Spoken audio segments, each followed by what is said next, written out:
Hello, folks. Welcome back to the Straightforward Farming Podcast. I'm your host, Tony Reed, alongside Nick McCormick on a rainy April 2nd. Yes, we're back. Yep, we are. Finally. Yeah. Luckily, the rain ain't got carried away for us yet. No, it hadn't been Still too a bad. chance or two coming up here over the next day or two, but I've had 9 tenths total since Monday. Today's Thursday, so I've had 3 tenths up until today and then got 6 tenths this afternoon. So, Yeah, about the same here. yeah, so overall, that ain't bad. We'll take it. The way the wind was blowing, you'd have thought it was more than that. Mm-hmm. Yeah, still blowing about 50 mile an hour out there. Yeah, seems like it. Yep. Yeah, gosh, I don't know when. I don't have my list with me. I don't know when the last podcast we done. Well, it was with Bob and them. So, Yeah. whatever that was. Yeah. Yep. Couple weeks probably prior to Beater with the Heater. Yep. Something Yep. like that. Which, for those of you that missed out on that, that was a good time. It was a great time. Yeah. I have no idea how many people was there, but I mean, it was several hundred. Whether it Yes. was 500, I have no idea. Yeah. I mean, it'd been close to that. So, More than 100, less than 1,000. yep, exactly. If you weren't there, it's your own fault. Yep. Yep, that's a fact. Yep, good time. Good weather that day. Oh, absolutely. I think we had 10 or 11 states worth of people I Yeah. counted that day. So, yeah, it turned out good. Yes, absolutely. Good time. It was had by all. Mm-hmm. Yep. So spring has officially started here. A lot of field work being done, or I shouldn't say a lot, but some. Yeah. I planted a few beans. For those of you who follow me on TikTok, have seen that. That was just 12 acres here at the house. Wasn't nothing big. Just enough to get the planter kinks worked out and make sure it was going to work on the new to me tractor and everything. So Yeah. should be ready to roll hard now when it dries up. So Yeah. Got all our gas on, so got that done so we can switch that tractor off of that onto something else. And as soon as the weather straightens out, we can just hit it and go, hopefully. yep. Hopefully we can do it one time and be done this year. I Yeah. don't mind farming more ground. I hate to do the same ground twice, though. That's just it. Yeah. Yep. Yeah. It seemed like it's later in the year than what it is. Like we've just had a lot of nice weather, that doesn't seem like, Yeah. I'm thinking we're 1st of May, not 1st of April, Yeah. It- Yeah, no doubt. Yep. So There's nothing worse than having to replant, especially I know. corn. Like, you tear it out, it comes back, you get a better stand from the first time than your replant stand, because it always gets pounded with rain too, and it's like, then you got rows over here, and it's just a nightmare. I really think when it comes to replanting, the very first time you look at it and you think, man, I don't know, just make the executive decision then to just tear it up and be done with it. Yeah. They always say, well, it's got this yield potential for that. I've never seen that work. I've never seen that work. Nope. Just- An old timer told me one time, he's like, we were debating a field and he'd been by it. He's like, well, one thing's for sure. If you leave it, you can guarantee you're not going to have a good crop. Yeah. I'm like, yeah, you got a point. He's like, you might as well go tear it up. And I don't spot in corn. I don't either. I do all or none. Yeah. And I've been that way for years. It's been years ago when Dad was still planting corn once in a while. So it's been quite a while ago. He's like, I'll go over to that farm, start tearing stuff up, wherever you think, and call me back or holler on the FM back then probably and let me know how many bags of seed you think I need. Like, you're going to bring enough to plant the whole farm. Yeah. Really? Well, it's like it was 10 foot of good, 20 foot of bad. Yep. 10 foot of bad, And then 20 it's a foot of good. circle. It's not square. It's, Yeah, it's in like, and out. What are we going to do here? I started doing it off in sections, the bad spots. I'm like, you know what? This would be just as fast to tear the whole thing out. Just do it over. Well, by the time you turn on the shit that you left, you you just got as well. nothing. Yeah. It all depends on how the field lays. Like, we've got some, let's see, it's got a continuing slope to it where you can tear the bottom half up and do that maybe, but if the top half's good, but otherwise, if you're lengthways with it. But I don't hoe corn. I don't do none of that shit. It's all or nothing. hoeing corn is just something you do to kill time until you decide you're going to tear it up. Yeah, exactly. Now, I have saved some over the years with the sulfur, just set it real shallow, back the Heron basket off, and just hit it real lightly. I have saved some like that. Yeah. But one year we happened to have a real small, like an 18-footer or whatever, put on a light tractor and do it that way. And that worked really good, actually. But I just tear it up now. It's never right when it's trying to come up in them conditions anyway. No. Nope, never is. Nope. I always hate making that decision, but I hate too when it's one of them deals where you don't catch it like immediately, the corn's getting 6-8 inches tall, and then you're looking and, Yeah. by then you've had more rain that fucked even more of it up, and it's like, God, what do you... Years ago, the same year we had that small and we were doing a little bit of that on the corn, I went out with the air seeder trying to get it set and planting, and it was a little heavy and wouldn't close the slot and this, that, and the other. And of course, you're changing settings. Well, you're 40 foot wide and not a very big field. Next thing you know, you're about done. And I got mad partway through there and I hollered on the radio at Dad, and he brought that one over, and he went over top of where I'd went and then did the rest of it. So we had some loose soil to work with. And by the time we got done with all that, it was dried out good enough. You could plant it. So I'm like, I'm just not going back to look for a while. So a guy comes in the shop. He's like, boy, you got some good looking beans over there. And I'm like, I thought he was being a smart ass. I'm like, this got to look like a train wreck. By gosh, those might have been the best ones I had. I'm like, I told Dad, I said, maybe we're doing it wrong. I said, maybe we ought to just be planting them in and then running over the top afterwards. Yeah, exactly. Covering them over. We could plant 2 weeks sooner, maybe a month. Like, and now from what they tell you, like, you know, planting dates, everything. It's like, well, maybe we were doing it wrong the whole time. Yeah, I don't know. That whole planting deal. This is the first time I've ever planted March beans, and granted, this ain't going to be a real fair comparison. I mean, it's 12 acres, and this field out here for the listeners at my house, it's just a big crown, basically. Like, it doesn't stand water. It's got a ridge right through the middle of it, so grain's good. But, I mean, I don't know. I'm not saying there's anything wrong with March beans. A lot of guys will tell you plant them as early as you can, but I don't know. It seems like our seasons are off anymore and everything's off by a month somehow or another. I don't know. I prefer to be done in April. Early May doesn't tear me up. Late May I start to get frustrated, and I hate planting in June. Yeah, agreed. So that pisses me off to no end. It's been a few years back now, and it's like, I think our insurance date's the 4th, something like that. 5th, yeah, I think. 4th, 5th, whatever it is. And like, I put a lot of stuff in a short amount of time, which was a good thing because it started raining right after that too. Like, that was the only window you had, but man, I hate that. Yeah. That's the bad part nowadays with such big machinery and high speed machinery. Mm-hmm. You can get all your eggs in one basket accidentally. Yeah. I mean, you can be wrong over everything pretty fast. Yeah. Yeah. But honestly, to do it the way we used to do it, I don't know if you'd ever get it done now. I don't know if you would either. I really don't. You know, I had told Dad that several years ago. I'm like, if we still had 2-wheel drive tractors and, had to disc everything once and then field cultivate it down twice and all that. I'm like, I don't know that you couldn't do that in April because the ground was never fit for it. Yep. He's like, well, maybe we'd be better off. Well, now, but it seemed like back then we had the whole month of May was basically good. You get rained out one time in there. Yep. Half inch or whatever, no big deal. Now it seems like it comes down brutally hard. Yep. Just in sheets. And we always get 2 windows. It'll dry up about now. Yeah. And if you can get something done, do it. And then it's going to rain for a month. And then you'll get back in. It just seems like that's the way it is. It seems like that's the way it is. Yeah. Yeah. The windows aren't very long, it doesn't seem like. No, they're not. But it doesn't seem like the falls have switched the other ways. It just seems like it never rains in the fall now. You can This fall went forever. It did. I was too busy in the shop to be out doing what I really wanted to be doing. But like, if your guy was going to do dirt work or tree trimming or, whatever, building dry dams or whatever, like this was the perfect year for it. It was. It went on. 25 was the perfect fall for it. Like it just on and on and on and on. It finally got too cold before it got really got wet, Yeah. Yep.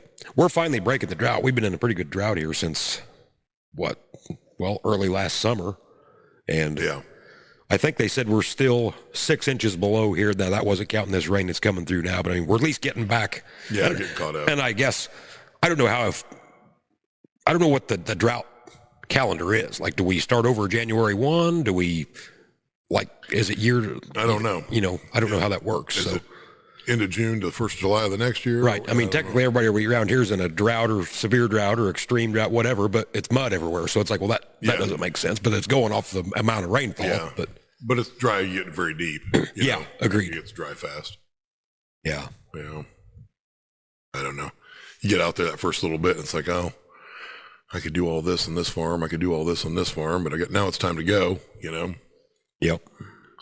And some of that fall stuff, it's like it's not technically making you any money. Right. Harvest is over. You got other shit to do, so on and so forth. I don't know. Yeah, and I suppose that's how some of that stuff goes by the wayside. You always think, well, I'll get it next time. You never do, and next thing you know, that little trees, 20 inches around and fence row's 60 foot wide now. Yeah, no doubt. I know I didn't see much tiling going on around here this year. I think everybody's keeping things close to their vest, which there's been a lot of tiling done in the last 10 years too. For sure. Yeah, but I mean, for sure. Yeah, I think everybody's just. That is one thing I think I could say from my limited experience. If you got a farm that you can do it on, pitter patter, get at her. Yeah. Because I've never heard anybody regret putting it in. No. I mean, Now it sucks to pay for, but like a buddy of mine told me before we did ours, he's like, you're paying for it whether you want to or not. He's like, you're either paying for it in lost yield, so on and so forth, a little bit at a time every year, or you can put it in and make the payments on it, you know? Yep. And see the benefit of it. And he wasn't wrong. If I had to do over again, I'd have titled it the day I bought it. Yeah, and yours has been in long enough now. You know, it's actually It's starting to work pretty good. Yeah. Yep. Yeah. I got no complaints there. And I don't have giant holes in the field from It's all consistent. the clay tile of, you know, Oh yeah, you mean that? Yeah. yesteryear. Yep. Yeah. I'd hate to meet the poor guys that had to dig that shit in. What a deal. Yeah. Some of that was really deep and really big to put in with a shovel. Yeah. I can't imagine. Oh my goodness. Yeah. Yeah, they're probably standing around saying, I can't find any kids today that want to work. Yeah, probably so. Yeah. Gosh. And that's amazing how clay tile, you know, just butted up with a teeny tiny crack in between the seams, and how that shit never moved when you was filling it back in. You know? And maybe there was a lot more to that I'm unaware of. I mean, I don't know, but I've never seen it done, you know, in person, but yeah. But yep, just to lay them. I mean, I can't imagine how you could get a bottom that flat and that square for all that shit to lay in there. I mean, yeah, I mean, they did. I mean, I understand with a plow nowadays with it being laser, GPS, or whatever they run them off of, but digging with a shovel, I mean, a stick and a monocle. Yeah. You know, like, you got Mr. Peanut out there saying, yep, that's good enough. Quit digging there. Yeah. But it turned a bunch of those farms around. It did, you know, for what little bit they could do back then made a huge difference. Yep, it really did. You know, and that's where I see, you know, and I'm not connoisseur or any of this, but like you go to different areas and somebody back in the day planned out these big drainage ditches. That is a godsend because that never happens now. No. And you get south of about your house and the big drainage ditch thing ends pretty quick. Yeah, it does. Yep. And there's no place down there to drain anything to, you know? Nope. Oh, I couldn't imagine what these farmers would say nowadays if you said, hey, we're going to come in through here and cut a great big ditch, you know, 30 foot wide and 15 foot deep. Why, they'd have a stroke. Oh, absolutely. Because, you know, a lot of that, they just had to follow the contours. I mean, it was cutting fields in half and whatever. Absolutely. Way. Yeah. That'd never fly today. No. Nope, absolutely not. Yep. So I guess we're slingshotting around the moon the way it sounds. Yeah, apparently so. I like how they keep wording this, you know, go back to the moon. It's like, well, I don't think we're stopping there. Like, I think we're just driving by, ain't we? So I don't know how we're not really going back, in my humble opinion. But I don't know. I try not to keep up with it too much. I don't believe a lot of what they say. So where I'm at with it, and it doesn't really affect me too much. Space travel's whatever. Yeah. From what I've seen of the interstate system, maybe they ought to focus on that. Yeah. Agreed. Yeah. Our roads aren't that great. We had to worry about flying. Yeah. Meanwhile, make sure you shut your lights off and drive electric vehicles, but we're going to fucking just blow. How many tons of. Yeah. Yeah. Yeah. And that's the other thing. So it takes that much to take off the first time, but we can do our own fumes on the way back. No big deal. Yeah. I don't get it. Sure. When it comes to that stuff, I'm pretty skeptical. In fact, they said this evening on the news, they were talking about it. So right now, apparently that thing is 17,000 miles straight up above the earth. And then it's going to have to turn and head towards the moon. They're like, out, you know, or whatever. Okay. But I don't know. That just. Yeah, they got somebody doing that math way better than me. They get to throwing around these numbers, and I'm just like, no. Yeah. You know, that's just. I mean, sure, you're not going to sit down and compute it to argue with them, right? Like they can tell you anything. Once they get that big and that ludicrous, it's like, oh, okay, sure. Yeah. I'll take your word for it, I guess. Yeah. That whole outer space deal is a little over my head. Yeah. Yeah, absolutely. If there even is such a thing. Yeah. Oops, I didn't say that. I just know my Starlink works good. Yeah, exactly. Yep. And didn't they have to do something about the lights on that thing, though? Were people complaining about the lights? Oh, I don't know. Seems like I heard that a while back. On Starlink? Yeah. Really? Yeah, because you ever seen those chains go through the sky? Mm-hmm. Yeah. Which looks cool. But first time was a little weird. I didn't know what it was. Yeah, exactly. But, you know, didn't even dawn on me the first time. Thankfully, I was with a group of people, and they're like, oh, I think that's this. And I'm like, oh, yeah, that makes perfect sense. Yeah. Yeah, it looks like missiles coming in or something. You know what I mean? Like, Yep. Yeah. Yeah, I don't know what to think about the war either. I don't know. Yeah. I don't know. I think it's another classic way to get rid of our aging stock. It's like, Yeah. oh, we've had this shit for a minute. Let's go ahead and get rid of that. Yeah. I do agree that regime needed wiped out, but I don't know if For sure, but as soon as those guys started protesting a little bit, instead of letting them, all the leaders that we'd wanted getting killed, we should have probably helped them right then. Yeah. You know, I don't know. There's so much misinformation. Who do you believe on any of that? That's just it. Yeah. Yeah, then they tell you, well, we've decimated Iran, we've leveled it. Well, then why ain't the Strait of Hormuz open then? I mean, Yeah, absolutely. So I don't know. It don't add up, but Yeah. whatever. We gave them the bottom half of the ocean. We took the top. Okay. Well, then apparently they kept the strait. Maybe it's not that deep there. I don't Yeah, know. that's. Yeah. And I don't know. I suppose them idiots over there are too dumb. They'd probably blow everything up. But at what point in time you just put a pipeline across? Which I don't know what all little countries there are. Saudi Arabia, and then when you get in them little fringe countries, but Yeah.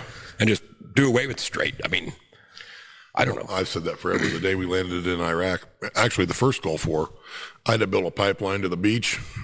Yep. We'd have sucked that bad boy dry and said, see ya. You guys can have this shithole. Yeah. Fight all you want. We're out.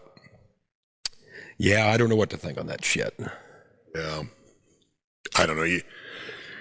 There's so much, obviously, politics to it. It's like, oh, we're going to come defend our good neighbor and good friend, the Kuwaitis. Really? Because prior to the Gulf War I, I don't know that I know a single person that had ever heard of Kuwait. Exactly. I mean, I'd never heard it mentioned. No. Not by name. Nope. It's like, well, then you find out what they were doing. It's like, Yeah, like well, they were. the son of a bitches were milkshaking Iraq. Like, I don't really blame Saddam on that. Yep. Like, he flat told them, you assholes do that, we're coming over, Like, Yep.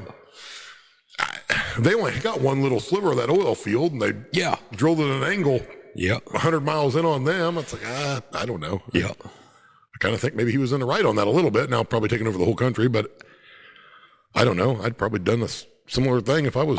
Yeah, I leader, mean, I guess. I mean, is that where we're at with world leaders? That like whatever you own currently now, like you're not allowed to expand. Like 1,000 years ago, it's like, well, hell, I want this country and this and this. And you just went in and you took them. Where now it's like everybody gets all huffy about it. Yeah. I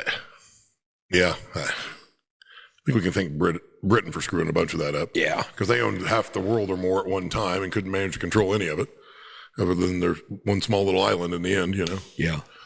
The only thing they accomplished was getting several people driving on the wrong side of the road. Yeah. To think that little dipshit nation did control Yeah. the bulk of the world at one Yeah. time. Absolutely. That's what a good Navy, I guess, will get you back in the day. I guess. Yeah. Yep.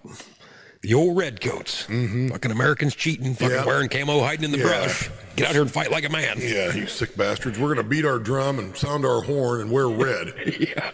Stand here and fight like a man. Nah, I think I'm just going to hide behind this tree and shoot your ass. Like, Exactly. seems like a better plan. Yeah. Yeah. Yep. Wasn't gentlemanly. We didn't have the textile industry to have uniforms for anybody anyway. It's like maybe we wanted to wear purple, but we just physically couldn't pull it off. Exactly. They're just damn lucky we didn't have more munitions or whatever. Yeah. We really could have wiped them out quick. Yeah. What a time to have been alive back then. What a deal. Yeah, I'm good on the flintlock shit like that. Yeah. God. Hold on a second. Let me get my powder rod They out. talk about these wars lasted years. Well, fucking took you that long to reload. No shit. It's in the service 9 years and shot 3 times. Yeah. I saw Mel Gibson. You got to plant a gun behind every tree so you can run from one to the other. And he still ended up using a hatchet. Yeah, he did. You Yep. know? Can you imagine having a real modern weapon back then? Oh God, just any sort of a Gatling gun or any gun or something. Just anything. I mean, talk about easy pickings. The British are all standing there lined up in rows. I mean, just absolutely. 20 deep. Carlos Hathcock, 100 and some confirmed kills or 92 or whatever it was. I got that for breakfast, No Exactly. big deal at all. Yeah. I can't imagine the gruesome though of getting wounded. Back then with no anesthesia, no nothing, sanitary. no hospital. Yeah. God, what a Yeah. mess. What a mess. Yeah. Absolutely. And that's why at some point in time, I think no matter what war it was back in there, somebody's like, hey, we're kind of tired of this shit. Like, Yeah, we might be able to win this, but we're just done doing it, Yeah, And we're about out of men to send, yeah. no matter what war it was, like you're running thin at some point. Well, think of back then, how much harder labor was. Like just to build a simple house or whatever, how long, you had to cut the trees down, make the boards, every process, and then these assholes come in and level your shit, it's like. Burn it all. It's like, God damn it. Yeah. No insurance, no nothing. You're screwed. Yeah, absolutely. So now you're trying to build your new house with, some steel lodged in you from a bullet wound. Yeah. Can't use your one shoulder. And yeah. You're 10 years older than you were when you did it the last time. It's like, That's what always makes me wonder. Like, you see all this weird shit on TikTok, and I'm not saying I believe any of it, but, they talk about, civilizations 2,000-3,000 years ago. And it does make sense. It's like, so this was the most primitive stuff you could get. Everything was done with a hammer and a chisel, and they're building these giant, humongous buildings, and they're taking the time to carve all this stuff into the building. Like, I mean, is that believable? Like, I mean, how does that work? Like, back then, it's like, man, let's just get a roof over our head. We don't need the decorations. We don't need nothing else. But I don't know. I guess if you got slave labor or whatever, maybe it don't matter. Slave labor does help. I mean, people take the time to carve shit into the urinal walls, which still boggles my mind, too. Like, never once have I been in a restaurant and said, you know what I should do? Let's carve my name into this steel panel that keeps me from keeps that guy from being able to see my junk. Exactly. I'm gonna get my pocket knife out. But those guys, I suppose they were there. I mean, they just building shit. I guess they had time on their hands at some point. Once the work was done, I guess we'll carve a picture in here. How many of those guys were smartasses like us? Like, hey, let's carve a bunch of stupid shit in this. 1,000 years from now, some dipshit's going to find this, and he's going to think, that we had the wheel or whatever. We just randomly carve shit, random shapes. That's even like the pyramids. I'm still torn on how that deal went down. I mean, I saw a great one on that the other day. And the theory on that was they didn't drag giant stones in there, like they cast them right there. I seen that. Yep. And that makes way more sense. Yeah. That's why they're symmetrical. That's why they stack good. Right. So on and so forth. That makes more sense to me than we hooked 200 men and ropes to this thing and drug it 15 miles. Yeah. Like, that seems a little far-fetched. Yeah, I don't know. Which it'd be way easier to carry the mortar, whatever you want to call it, up to the forms at the top versus, Yeah, for sure. Yeah, I don't know that. Yeah. Probably never know. And it makes you wonder some of that stuff, how much weird stuff has happened over the years. It just happened to be plain coincidence that it worked out that way, where nowadays everybody's trying to read into it, and it was this and this. That's like, well, sometimes things just happen. Sometimes it's just shit dumb luck. Yeah. That's how it ended up being. There wasn't this big master plan by this leader, Exactly. He just happened to find, well, this sand over here mixes well with this. Let's build something over here, Yeah. I don't know. The other thing is, certain civilizations were perfectly content living in a little bit of nothing. But the one that conquers them, well, we got to have something bigger and better than that. Those guys were perfectly happy before, but we killed them all. So Agreed. We got to build all this other shit because we burn all their shit down. Yep. Yeah. I don't know. That is weird, though. Like when you see countries in Africa today, that are still dirt poor that just live like nothing. I mean, and of course, I guess they don't know any better. It ain't like they got the technology to see how we live. No, but they're probably happy. They probably are, Yep. Think about how much time we spend. Just take your cell phone, for instance. Take any technology. How much time do you spend trying to make that thing work like it's supposed to work? A lot. And it's like, did that really make my life any easier? Because now I got this whole set of problems that I didn't even know I had before. Trying to get this shit to work. Honestly, you and I didn't have those problems as kids because we grew up before all that shit. Your biggest problem back then was your damn Bigfoot with the 2 levers on the top. The AA batteries were dead for the 14th time that day, and your parents finally said, we're out of batteries, Right. Yeah. Yeah, I mean, cell phones, in a way, they've made life easier, but in a way, they've made it harder, too. You can't get away from nobody or nothing. Away from it. I mean, I finally got mad the other day and shut mine off at the end of the day. Didn't turn it back on until about 8 o'clock, and that was the most peaceful evening I'd had in quite some time, Yeah, I don't know. None of that shit works as seamlessly as it's supposed to. Electronics have no moving parts. They seldom last as long as they're supposed to, Well, and even when you compare the way you and I live to somebody dirt poor in Africa versus comparing us to the uber wealthy, look at the maintenance that they have just on the houses and the landscaping and I mean, they can keep 5 guys employed year round just maintaining the place. Well, we've seen it around here. I mean, every farming community has, old lady whoever dies, and nothing happens with that house for a year or two. And then it's in shambles within a year or two, You know, it goes down fast if somebody's not doing all the things all the time. You know, it takes one plug gutter, and next thing you know, the house needs renovated. The landscaping's screwed, the yard's messed up. You got to dig a whole bunch of shit up. Like House is full of mold. And yeah, it it just goes to shit fast. yeah, it's crazy how that happens. Yes. Yep. Yeah. I don't know. Some days I think the technology's more trouble than it's worth. Well, you and I was talking earlier.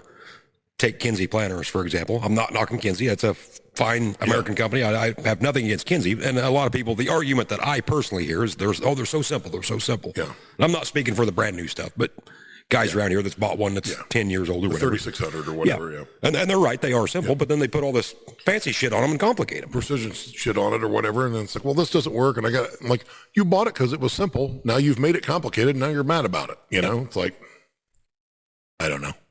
I said, none of that shit, whether it's back from a Walkman to GPS shit, it just doesn't work as long as it should. Right. You know, how much time have you spent switching your house over to LED light bulbs or those stupid curly Q light bulbs, only to find out they last a third of the time as the incandescent one that was in there for the last 40 years, you know? Well, like electronics, there's no moving parts in it. Yeah. Like, what's going wrong? Yeah, what's going wrong with it?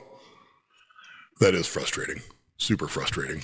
And it's like, I got a new antenna for the shop computer the other day for the Wi-Fi. Okay.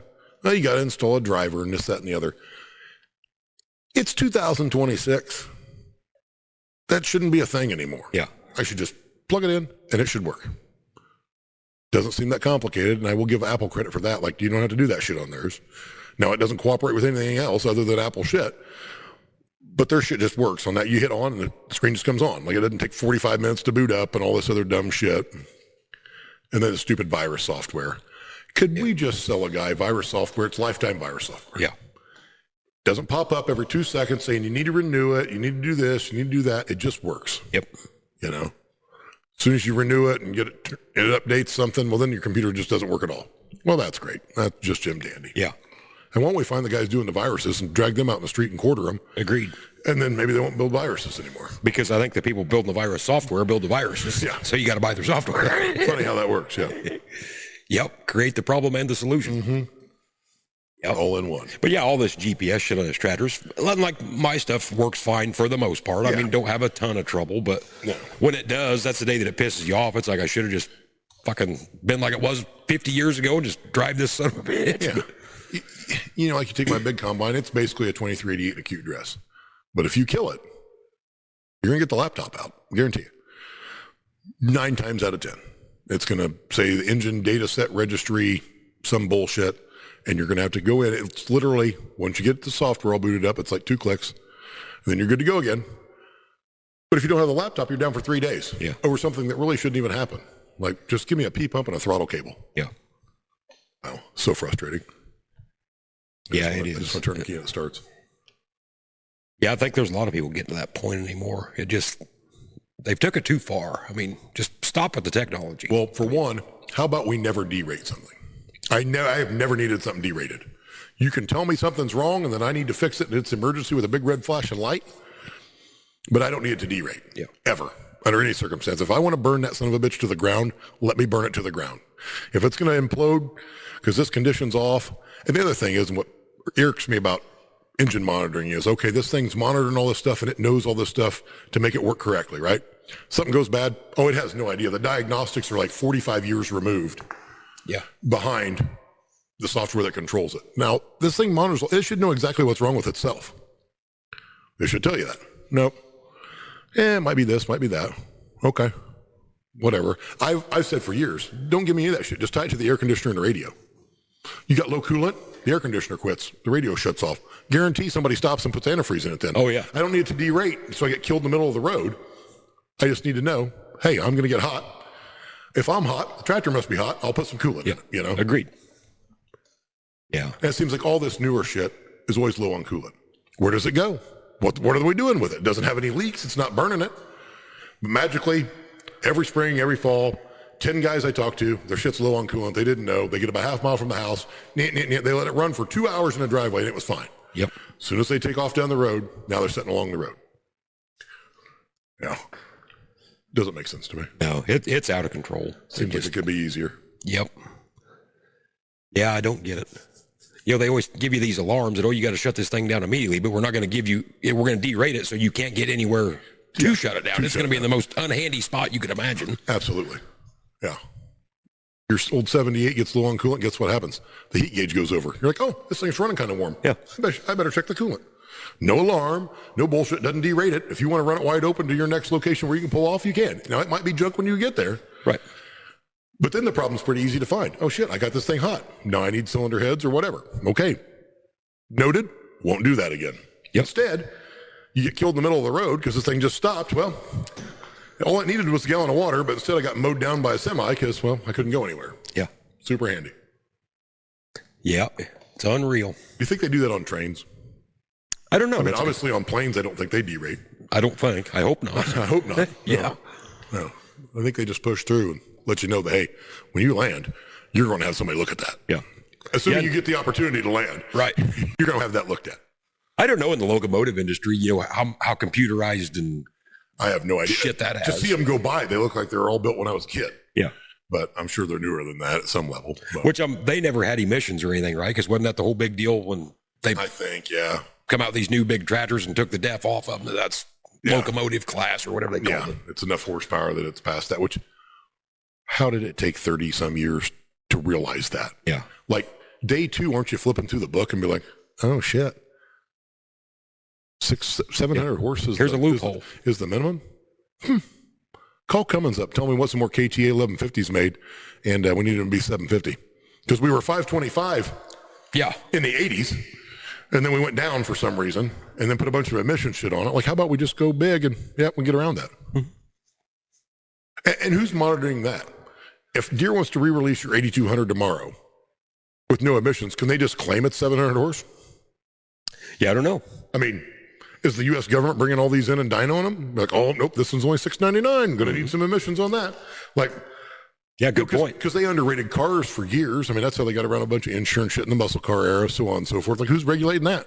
Yep, that 8200X is 700 horse. It doesn't need emissions. And tractors, you got PTO or draw bar, which is a big difference. Yeah. No. So, We get in there. Oh, this one just must be a dog. yeah. You know, I don't. Yeah. There's so much bullshit on all that. Meanwhile, the government has none of that on any of their shit. No. But I still think that's where all them companies should have just flow the big fuck you to them. And we ain't doing it. I guess we just don't make tractors no more. yep, absolutely. We're out of the game, I guess. And oh, by the way, the first thing we're not making is any military equipment. Yeah. Fire trucks, etc. Like, figure it out. Yep. Which Trump's trying to back it off for some or whatever, but I don't see that going anywhere long term. That's, I mean, what he undoes, the next guy can redo. I mean, how do you navigate that? That's why I haven't seen any engine companies just jumping up and down, tearing that shit off, leaps and bounds. Now, I saw the deal the other day that, you know, with that big farm summit deal he had at the White House, he's going to demand those companies take that shit off and lower the price. Okay. Yeah. They might take it off. I doubt they lower the price. No. They're going to increase their margin, but I doubt they lower the price. Maybe half of what it costs. You know, if it costs them $10,000 to put the emission shit on, the price might go down $5,000, but it ain't going down the full value. Yeah. Because now they're going to be like, well, now it's a better piece than you had before. Hell, if anything, we're going to raise the price. Yeah, exactly. You know, Yeah. which honestly, there's days if you could buy shit that didn't have any of that on there, I don't know that people care what it costs if they can just buy one that works for a long time. Oh, I think so. Yeah. Yep. So I wonder now, will they take vehicles that's been deleted? Because that was always a big deal before when you couldn't trade it in. They'd been deleted. So can they take them now or?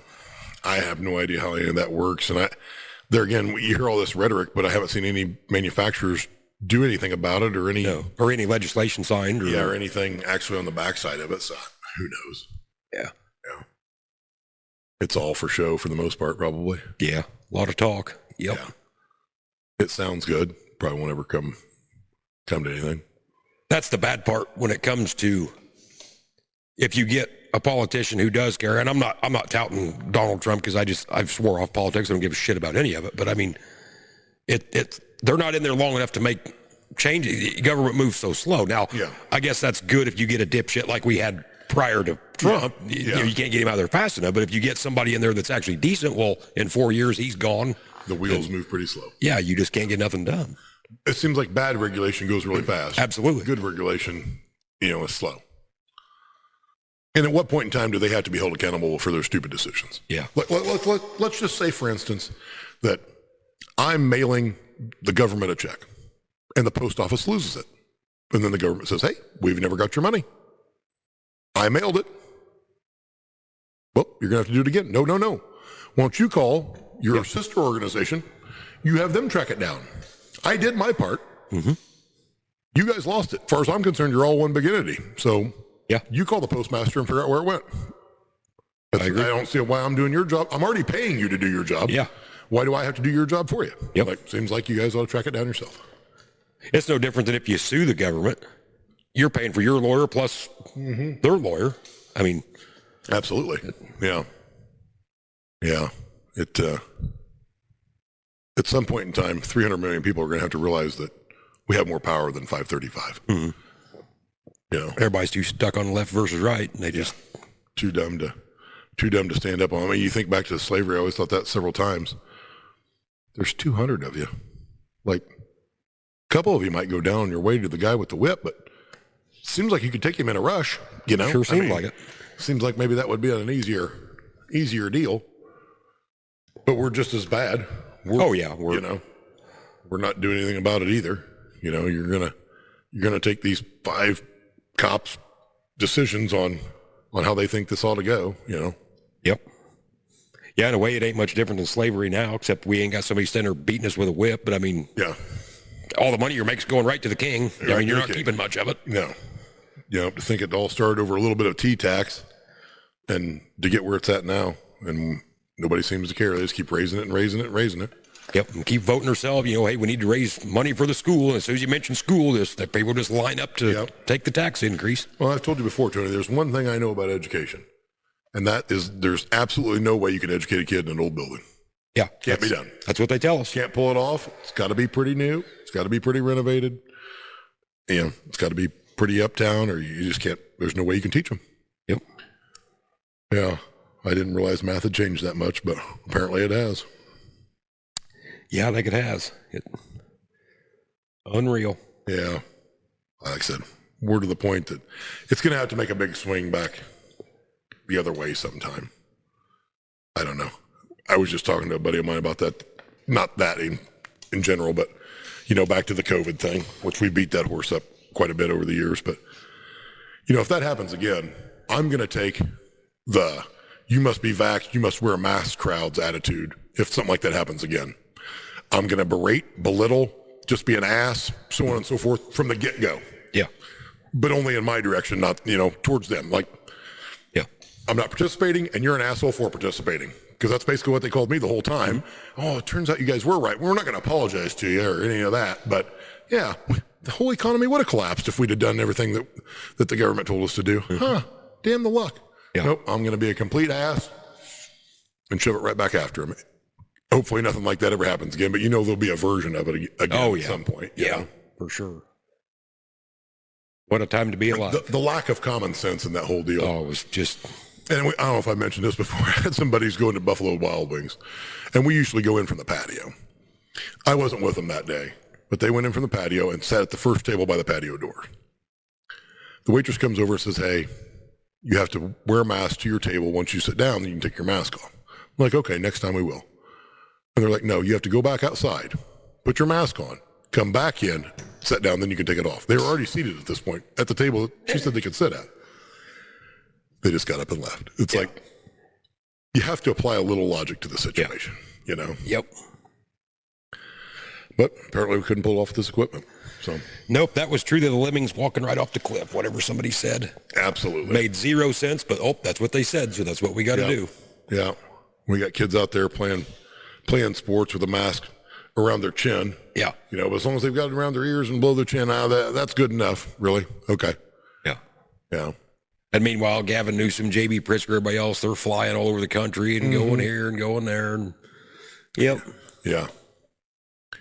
Now, there was some things about COVID I liked there in the beginning. Oh, same. Not having to go do anything and this, that, and the other. Like, No cars on the road. there was a few bright spots in there, but does it drastically change the world on things that you don't even realize. Supply chains, just companies that went under, products that got discontinued, so on and so forth. Like, and we'll feel the effects of that forever, really. Oh, for sure. Like, that's never going to solve itself 100%, you know? Yeah, that would have been about 6 years ago right now, and that was just Yeah. getting going. Yeah, 'cause I think they called school off right at the end of March Yeah. for the rest of the year. Well, it was right. It was in between the volleyball regional championship and the prelim game. Was it? I think we got the regional championship and we won the regional that year, but then the state tournament kept getting postponed and then it got canceled. So it'd been just a little bit before now. Well, I'm trying to think. The NCAA tournament, did they cancel the whole thing, or did they play like the first round and then cancel? Well, I don't remember now. I think they might have got the first round in. I don't remember. That does seem right. I don't remember now. Yep. Because I remember we got the farm show in and got that tractor pull and then had it again the next year, if I remember right, because it kind of chilled out in the meantime. Yeah, nothing locked down here till in March. Yeah. I knew it was just getting going everywhere else, but man, did that mess up a lot of things? yes, Forever. it did.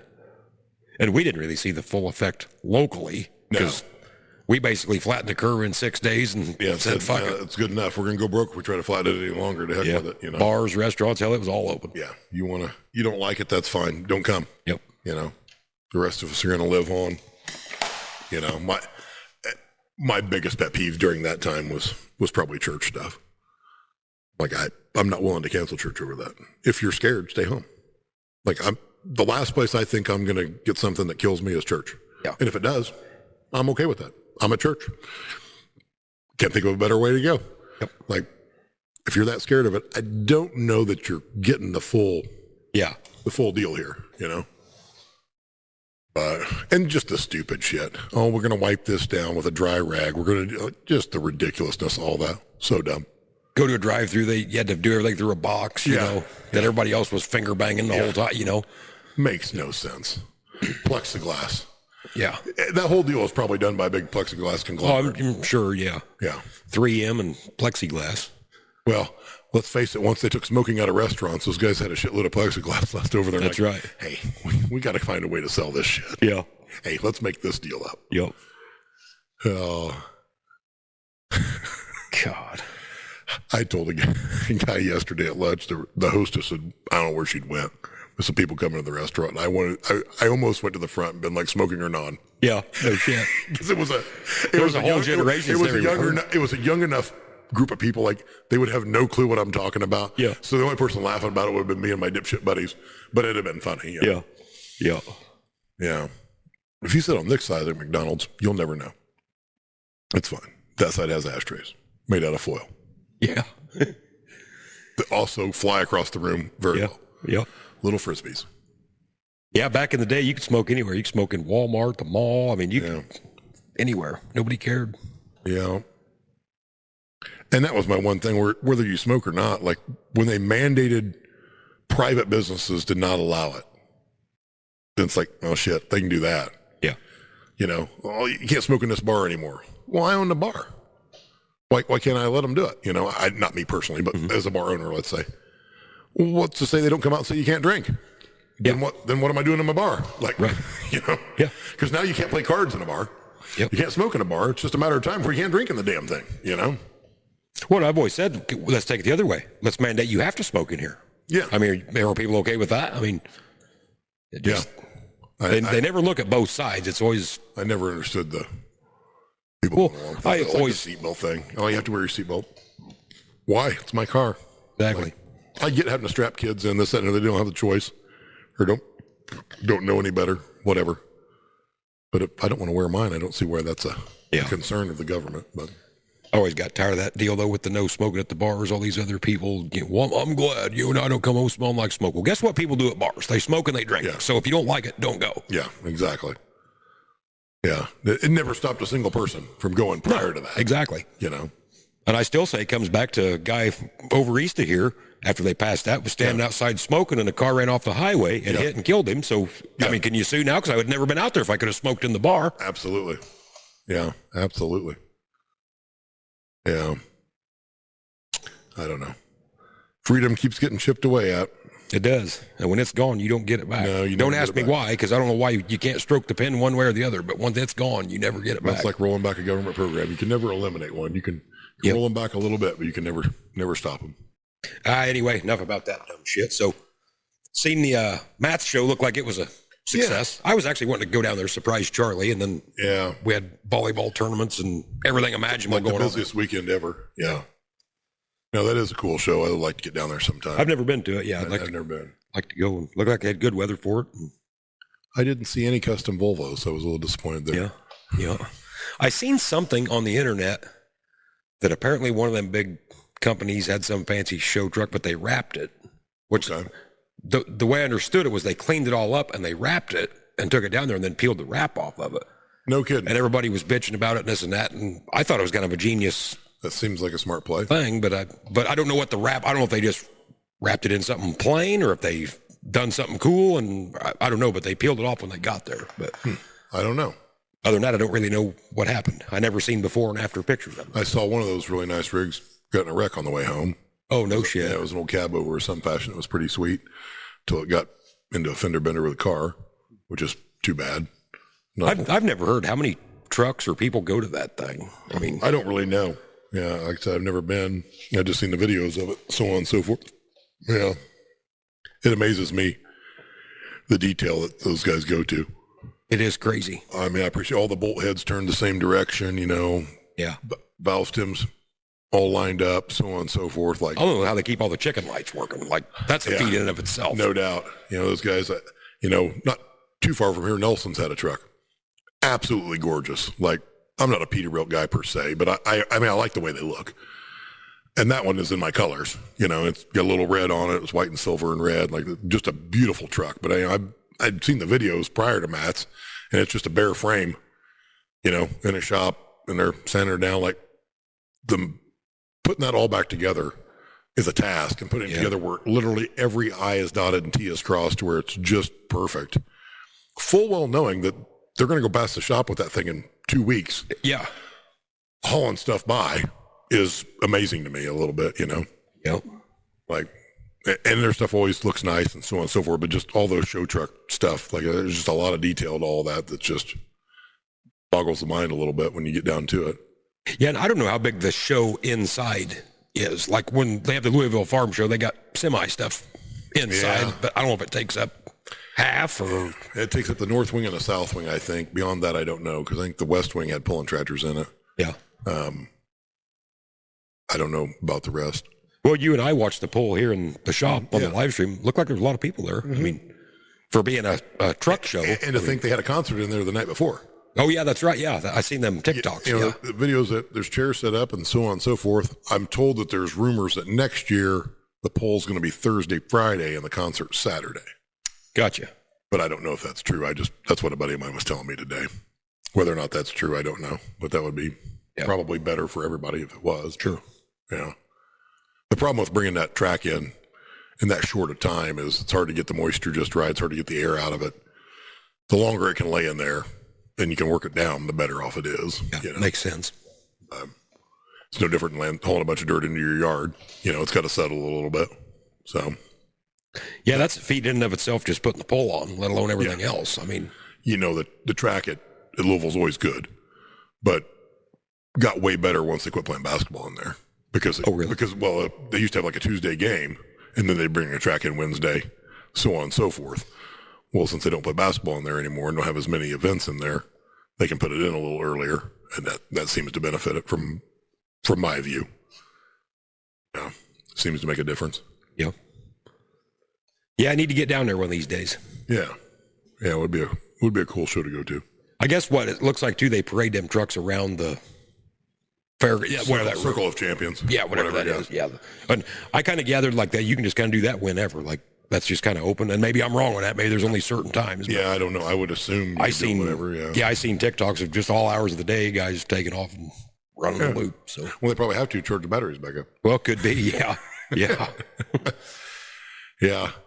I can't keep the mandatory lights working, let alone the other 4,000 that ain't no kidding. lights. Yeah, yeah, yeah. Well, there's no small feat on some of those. Those are gorgeous trucks. The interior detail on some of those is just unbelievable. There's somebody got that one. I'm going to call it a rat rod. That's what you would call it in the car world, but you've probably seen it. It's a black, well, if that's an auto car or a Peterbilt, whatever, and got all that shit on it. Kind of Mad Max style or whatever. Yeah, exactly. Yeah. No, that is cool in and of itself, Yeah. Is that an auto car or what is? Kind of looks like the semi off over the top style wise. And that was an auto car, I think. Yeah, I don't know. That was a Marmon, wasn't it? Oh, actually, maybe it was. I think over the top was a Marmon. I think it was. I think. Yeah, it might have been an auto car. Hell, I don't know. Yeah. I just know he was hauling Heston hay equipment. Yeah, he was in the beginning. Yep. Yeah. No wonder he went broke. Yeah, exactly. Working for farmers. Yeah. They don't pay enough. Yeah. I know those semi-stuffs are definitely cool. Now, I kind of expected there to be an arm wrestling competition there. There should have been. But I've never seen videos on that. No. I kind of expected Charlie Trucker to turn his hat around backwards. Yeah. Like a switch and arm wrestle somebody. I mean, that's what we ought to do for next year. Get just some old junk. I don't care if it's a Peterbilt day cab, something red, deck it out like that. Have the weights in the cab, like he had. Pump a little iron. Yeah. Yeah. Never did he sit in the passenger seat in his off hours and use his left hand? I mean, I don't know. And I was impressed. That one scene there, they stopped and slept that night, but in a day cab, with no sleeper on it. I mean that. Yeah. Couldn't even use his coat for a pillow because one sleep was gone. Yeah. Military school. There's another thing you never hear anything about anymore. No, you don't. I assume they still have them. But back then, that was always the threat from your parent. I'll send your ass to military school. Okay. Yeah. And several kids in movies where their parents had to go get them at military school, so on and so forth. You never hear about that now. I don't even know around here where you would have sent somebody. I have no idea. Suppose they're around here, but I don't know. Maybe we should start one. Yeah. That or boarding. What was boarding school, military school the same, or was boarding school different? Boarding school is just, I don't want to deal with my kids. I'm going to send them off, let somebody else raise them. And educate them at this high end. But military school, I think, was like training them for the military in addition to school. It was about like a ROTC a little bit. More or less, I think. But a boarding school, I guess, was it more what college? I guess you could, like you lived there. I suppose. Yeah. Which to me, that'd have been like, hell yeah, let's send me there. Go live with all these kids. Yeah. Probably wasn't as much fun as we're imagining it to be. But. No. Nope. But nowadays, I assume that's what the rich kids would do. That would be up their alley. Yeah, no doubt. Yeah. Yep. Boy, seen old Tiger Woods, another DUI. I mean, can this dipshit not afford drivers or like? For the love of good gracious. Like I just told my wife 2 hours before I got here, I said, if I got that kind of money, Dale Earnhardt Jr. is driving my ass around. Exactly. Like, can we not hire a driver? Like you can't tell me that guy can't afford. And this was in the morning, wasn't it? Yeah, it was. Yeah, it was, damn sure wasn't of a night. Like, seeing all the clips on TV, it was broad daylight. I mean, so I told Kelly, I'm like, I realize that this is not in small town Midwestern USA, but I'm like, who's the asshole cop that's like, oh, I'm gonna tee up Tiger Woods? Like, don't you tell Tiger, hey bud, we're gonna get a record, drag this shit out of here. You're gonna make a sizable donation to our department, and this doesn't hit the newspaper. Yeah, like. And he's like, okay, here's $800,000 or $100,000, whatever it is, which I realize isn't right. I'm not advocating that, but I'm like, at some level, doesn't the guy feel a little bit bad or whatever? Like, I mean, well, I didn't know till today. I just thought whatever. No, he rolled it, didn't he? Yeah, but he hit a trailer. Like, there was a guy pulling a trailer that had slowed down to make a right-hand turn, looked like into a private drive. Well, he come T-ball, held it up behind him, and he went to swerve. I think he clipped part of the trailer, then rolled is what he so you're did. kind of hung if there's somebody else involved. Which, once again, I'm sure that guy was just some blue collar. It's like, what's it going to take to make this go away? Call your buddies and flip this bitch back over. Exactly. Yeah. What's $200,000 at Tiger Woods? Like, How would you like to have a brand new truck and trailer and you shut up? Yeah. Of course, maybe Tiger wasn't sober enough to make those decisions. Well, did you see he called Donald Trump while he's waiting on the cops to get there? He really did, yeah. So he was on the phone, which I guess it was actually Trump, but that's who he said, because when he hung up the phone, he's like, oh, I was talking to the president. And then the cops were like, well, you're going to have to come over here. But it sounded like they confirmed he had called Trump. Now, I don't know if he was actually talking to Trump or somebody else, but so, yeah. Well, if you're going to use your one phone call, which is that even a thing anymore? Like, you never hear about that either. I don't know. I hope I never experienced that either, but yeah. Which I've said all along, when he got hurt in golf, I'm betting he's addicted to pain pills or something is probably. I can't think of a more pansy ass way to get hurt than playing golf, but I mean, whatever. Yeah, because you could tell, like in the footage there, like he wasn't hammered and slurred. Like, I mean, I think he was probably on something, i.e., pills, means they found him in his pocket. But I mean, would stand to reason. Yeah.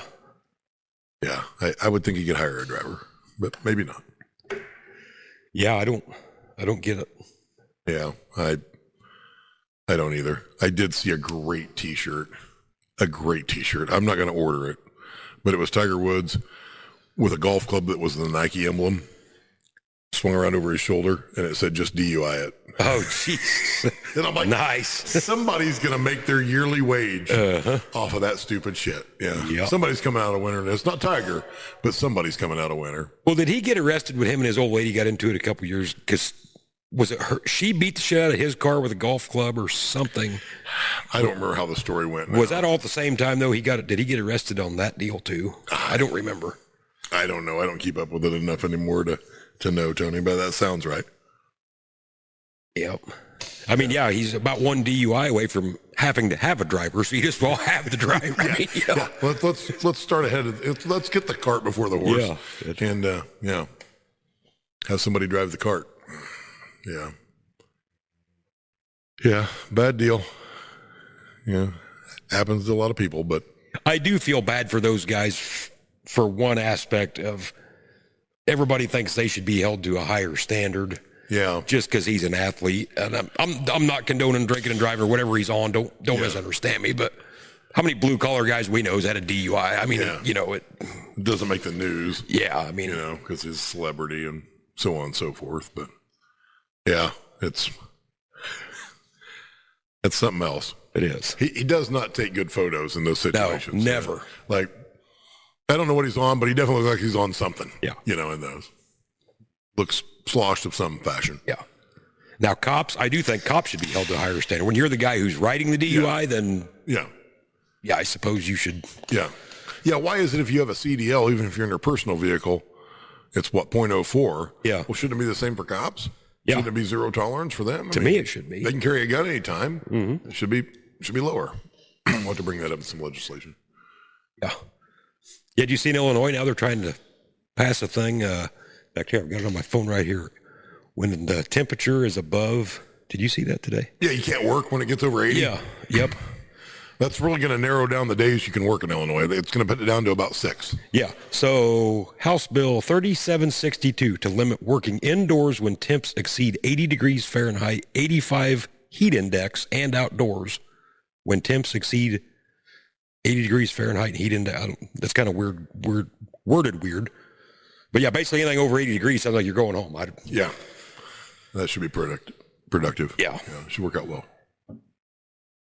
It baffles me that whether it's through COVID, through shit like this, through whatever, they can't get enough tax money, but they try to stifle you working every chance they get. It's like, hey, numbnuts, I have to fucking work to pay the taxes. Yes. Like, yeah.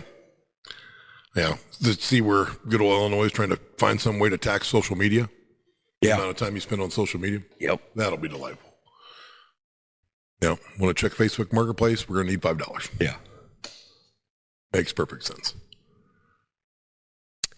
Yep. I'm so sick of government. Yeah. Everybody involved in it. Like right there, when this idiot proposes this, every guy from our side of the aisle should stand up and not be polite about it. Say, you know what? You're a raging dumb fuck. That is the stupidest fucking legislation. That's exactly how they should say it that I've ever heard in my fucking life. Sit the fuck down and shut up. Yeah. Is exactly how you should address that. But instead, they want to banter back and forth and be gentlemanlike. Take it to committee. Yeah, fuck you. That's what you need to tell the guy. Fuck you. Sit down and shut up. If it's too hot for you, go home. Yeah. Nobody's going to miss you. Yeah. Yeah. Yeah. Like, my thing is, if you don't work in those conditions, that's fine. Then find something else. Like, yeah. Yeah. I mean, hell, if you want to be a dick at work and you'll say we're in some big office building, can I just turn the thermostat up to 80? Well, looks like we're going home today, boys. No doubt. I got to deal with the HVAC guy that takes care of this building. Oh, he can't get it fixed till next week. Needs a part. I guess we're having the week off. And it's too hot that day, so he can't get up in the attic to fix it. So absolutely. Guess what? Yeah, it's always hot there. Yeah. Guess we're done till fall, boys. Yeah. Yeah, absolutely. I'm to the point anymore. I just want to see him just pass all this shit. Just literally, just pass it all and just watch the gridlock happen. It's just like a slow motion version of COVID. Just pass it all. Let's just see how dumb we can get. I used to laugh when we were in school. Oh, it's too hot. We're going to let you out at 2:30. Ooh, thanks. Yeah, the heat of the day. Thanks for that 30 minutes, when the buses are still cooking. How about you tell the bus driver go park them under a shade tree for a while? Like, that would be a better deal. Now the school's air conditioned, but we still got to let out for heat. That doesn't even make sense. Yeah. It doesn't really matter how hot it is outside if the AC's working. Like, and all those same kids are like, yeah, it's too hot. We're going to go to sports practice. Yeah. We're going to go play baseball outside in the blazing sun now. Mm-hmm. Okay. Makes perfect sense. Apparently it wasn't that hot. Once again, it all comes back to these government choices where there's just no logic applied to anything. None whatsoever. Never is. All it is pad in somebody's pocket somewhere. Yep. Yeah. Climate change is the biggest farce, a crock of bullshit that ever been shoved down our throat. Yep. That it is. You knew when they had to rename it from, heat deal, whatever, global warming to climate change, that they're like, oh shit, our tit's in a little bit of a ringer here. This isn't working out as well. We'll rename it. Yeah. Okay. Well, I remember when I was a kid in second grade, I've probably told this story, but fucking, I'm going to tell it again. I remember that was when they talked about the greenhouse effect, remember? Mm-hmm. And they always talked about, like, when you're a little kid, and that's why you shouldn't litter, because the sun's rays come down that hits that piece of garbage and it reflects it back up and this and that. Yeah. And I remember sitting in second grade thinking, well, how does the sun know the difference between a piece of garbage and a house or a building or a car or whatever? Yeah. But apparently it doesn't reflect off solar panels. Yeah, apparently not. Yeah, it doesn't reflect at all. That's not superheating spots in the atmosphere. And what happened to the hole in the ozone? Did we just heal that thing up? I'm like, we took away a little bit of Aquanet and bang, the hole's fixed. It fixed itself. Maybe the hole's letting some shit out. Could have been. When the space shuttle blows through that, does it leave a big hole? Does that heal immediately? Right. What are we doing there? All that heat going through it, you think would just blow that thing wide open? Well, you'd think. Yeah. Which to me, wouldn't we want a hole there? If we got global warming, wouldn't we want to let some heat out? Like, knock a hole in this thing. You would think. Let her vent a little bit. Did the smoke that we used to have in the air filter the sun out so it wasn't so bright? Right. Was that better for us? I don't know. They don't know either. That's the thing. Exactly. Well, for one, let's just get down to it. The dipshits passing that stuff don't believe in God. Yeah. So they got to come up with this bullshit science deal. Yep. I'm not saying some science isn't real, but some of that shit they just make up because they can't. Oh, yeah. They can't fathom a higher being taking care of this stuff. One volcano disrupts every bit of emissions you've ever put on anything. Absolutely. Yeah, just how much emissions has been generated off putting that stupid Prop 65 warning on every product in the world from California? A lot. We're printing that on everything you can print it on every day. Like, it just makes no sense to me. I'm hoping the rest of the nation gets a taste of old J.B. Pritzker here, because, boy, he's starting to slim down. He's went from 700 pounds to 675. Ozempic? Yeah, he's doing it slow. Oh, yeah. He's doing it slow so he didn't have all the loose skin. Yeah, he's thinning down because somebody told him, hey, fat guys can't be elected president. So he's trying to thin down. Yep. But then he's doubling down on stupid policies. That's just it. I don't think the guy's electable. Well, gosh, I hope not. Yeah, I hope not. Because he is not good for the country. That's but I'm wondering, is the ultimate goal, I think, Gavin Newsom president, JB vice president? Is this the angle we're taking? I don't know. I don't know. He's a billionaire, so he's got an endless supply of money. Which if you got that kind of money, what do you care? Like, why would you want the headache? I don't. He's clearly not doing it for the right reasons. Like, I also think Donald Trump, in his heart of hearts, wants to fix some of that shit. Because even back, you watch his interviews from when he was in his 40s and 50s. He's basically doing what he said he would do then if he were president then, even though he didn't want anything to do with politics. Then finally got bad enough. He's like, well, shit, I guess I got to get in this deal. But, yeah, these other dipshits. Yeah, unreal. Yeah. Now we're being taxed on paint in Illinois. Yep. That's nice. Yeah, can't paint anything because you get a little tax money on that. Maybe if they just quit running people off, that would be the logical choice. You wouldn't have to tax them as much. Illinois should be an economic powerhouse, and it's not. It's not. Nope. I figure after this Final Four, the U of I will probably move to a different state with the Bears. Yeah, exactly. We'll probably lose them too. Did I see today that Kansas City Chiefs went back and they're going to stay in the same Arrowhead Stadium? Oh, I don't know. Now, I'm not saying it was true. I didn't research it. It could have been one of them. Might have been an April Fool's deal. Well, that could have been too, because I think it was yesterday when I didn't think about that. But yeah, you can't hardly look at look at the news on Yeah. on April 1st. That is true. I've never been to Arrowhead, but I'm told it's a pretty slick setup. It's laid out well.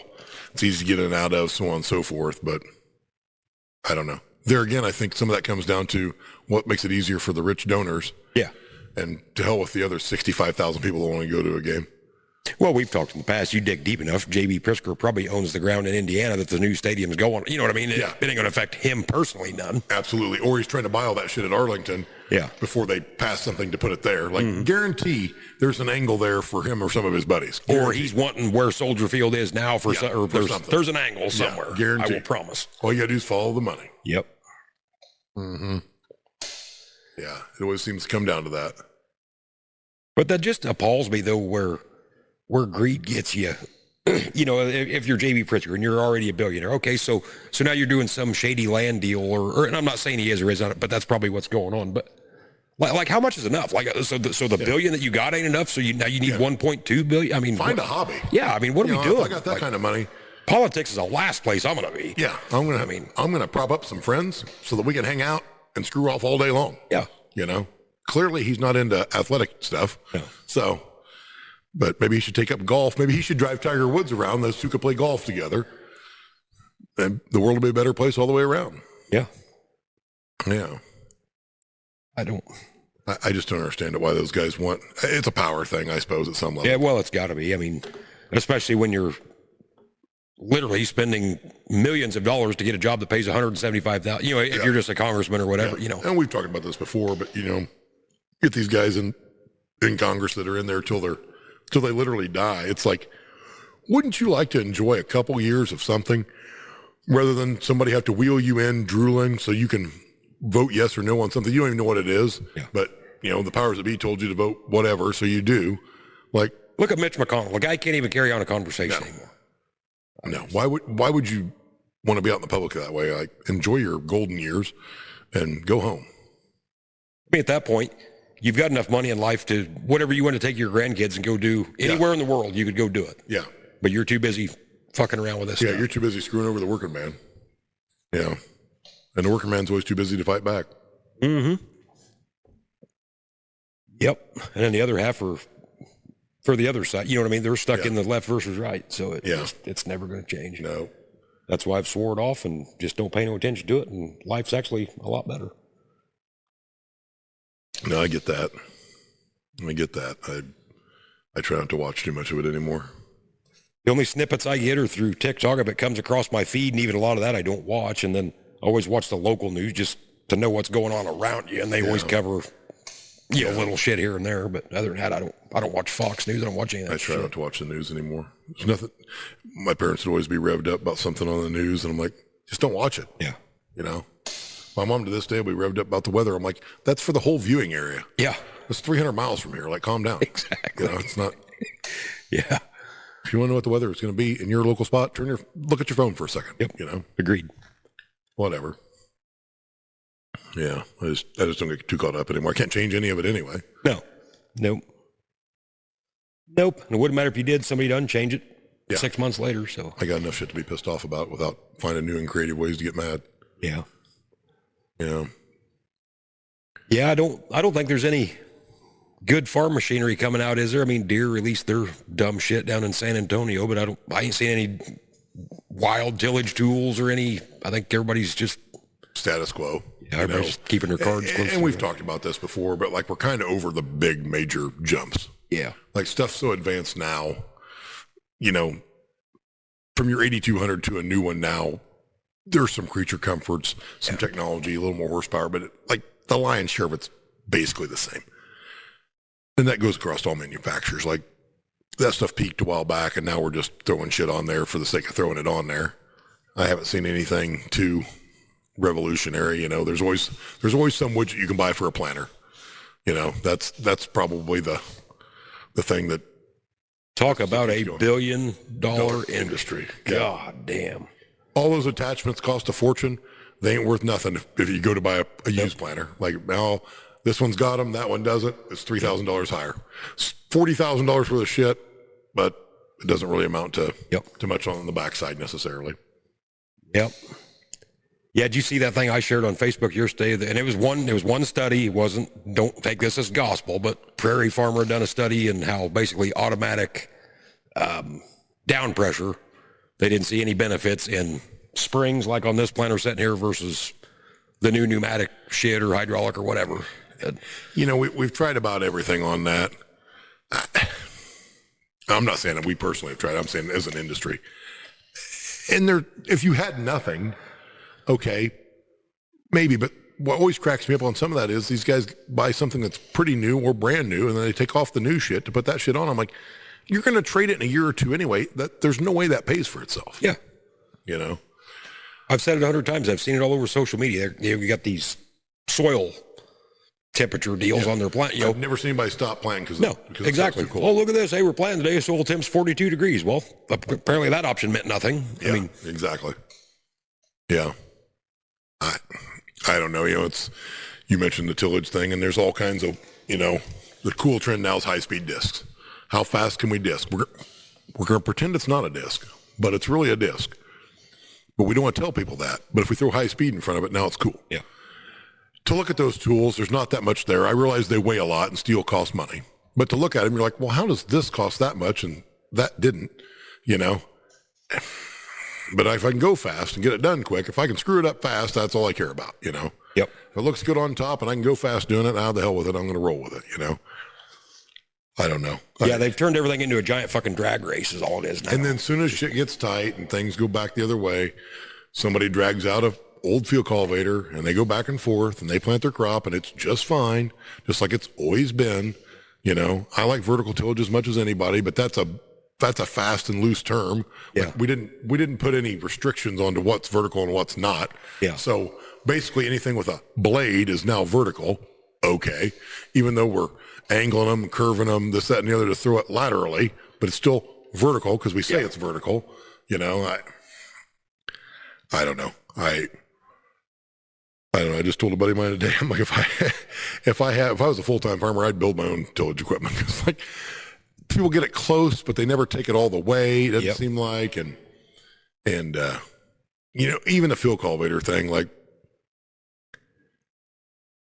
in my opinion, your spacing has to be less than your shank or your sweep. So if you got 7-inch sweeps, you need 6-inch spacing. But companies just can't pull that off. Some do, but then they put them too close, it won't flow any trash.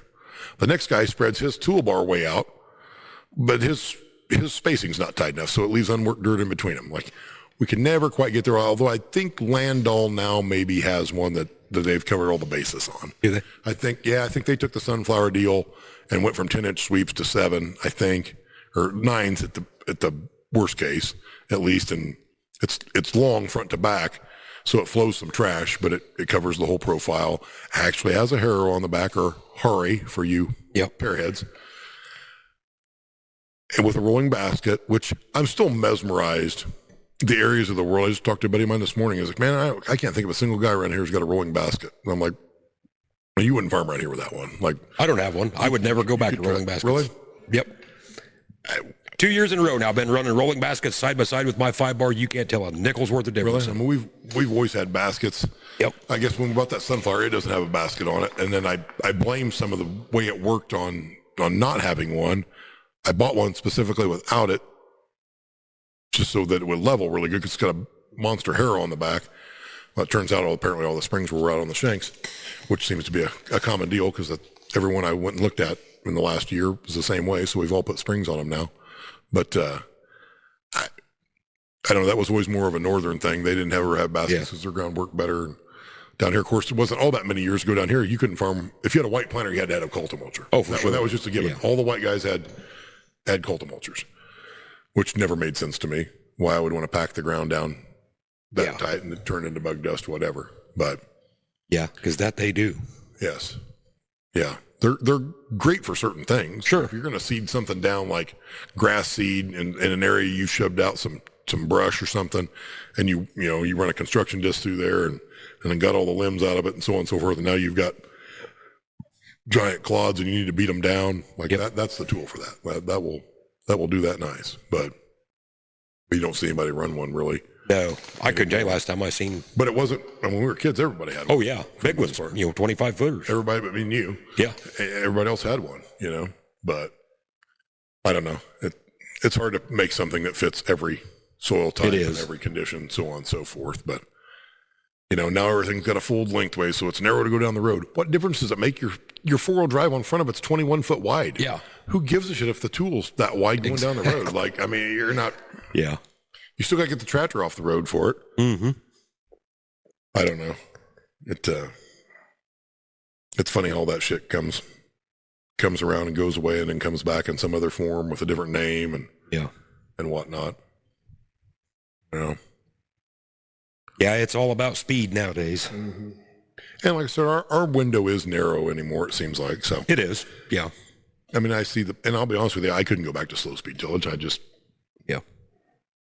I've never went to high speed, so I guess I don't know the difference. Well, once you've ran 8, 9, 10, 12 mile an hour in a field, it's really hard to go back to going 4 I could see that, yeah. Even if it's wide and you're getting a lot done, it's tough to go back that way. But yeah, at the end of the day, you're getting it done and it's fine. So, and I still go back to, that's why I say most farmers don't want to drive their tractors. That's all you hear about. Oh, fuck that autonomous. I want to drive the tractor. Well, no, you don't, because you want to get in the fucking seat and plant 3,000 acres in 45 minutes. So you clearly don't want to sit in the tractor. Yeah. I've had that discussion before too. It's like, harvest is, an awesome job, a fun job. That's when you're finally reaping what you sow, literally. It's like, well, shit, we need a bigger head. We need a bigger combine. We got to go faster. We got to get more done. Bang, harvest is over. Shit, we got done too fast, Now I'm on to the next project. Yeah. It's hard to take time to enjoy some of that. My question is, where do all of these used vertical tillage tools go? Because if you see a used one on a lot, it's junk. Like, I've never seen one sitting anywhere that somebody traded and like, oh yeah, this one's pretty nice. Like, no, the blades are wore out, half the bearings are gone. I mean, you're talking $40,000 to reblade it, or I don't know what it is. I mean, it's expensive. It can be expensive, yeah. Yeah. And some of that shit really hasn't changed much. Some of your major players really haven't changed that much to it. So you can either rebuild it or you can trade for another one. But like I said, they're not giving you much for the wore out one. So, yeah. And honestly, there isn't a ton of used ones on the market. Guys generally don't get rid of that many of them. Like I said, if they do, they're completely trashed, or the frame you wouldn't want it. Yeah. Something else is wrong, so on and so forth. Yeah. I don't know. And then the other thing is, some of that shit's got so big and takes so much power that there's no second market for it anyway. Yeah. If I drop off a 40-foot high-speed disc to you today, you can't run it tomorrow. What are you going to do with it? Yep. Start taking blades off of it so it's narrower, I guess, maybe. I mean, is your only option. Yeah, in fact, I don't have enough horse to run even a small vertical. I mean, hell, I'd be down to, an 18-footer? I mean, to run it right. I mean, if you're going to run it. 18 to 24. Yeah. Depending on the brand, depending on the conditions, depending on what you're doing. We don't have a lot of hills here, which would be to your benefit there. But, yeah. And the problem with that shit is, so let's say a guy like you wants one. Okay, cool. So I want a 24-footer, let's just say. Well, shit, now they're so high, nobody's buying a new 24-footer, so consequently there's no used 24-footers. It's hard to for the smaller guy that wants one. Well, shit, he can't even get one because all the ones that were sold new in the last 5 years were 40-foot or bigger. Yeah. Look at big field cultivators. You can usually buy a 40-foot cheaper than you can buy a 28. Mm-hmm. Yeah. Because the guys that can justify a 40 or can pull a 40 don't want to use one. They don't want a wore out piece of shit. Yeah. Yep. Yeah, it makes you wonder where all the machinery goes between the combines, the tractors, the tillage, the planters. I mean, you'd think that shit would be sitting everywhere. You would think. It would be very interesting to know the total production numbers and all that shit.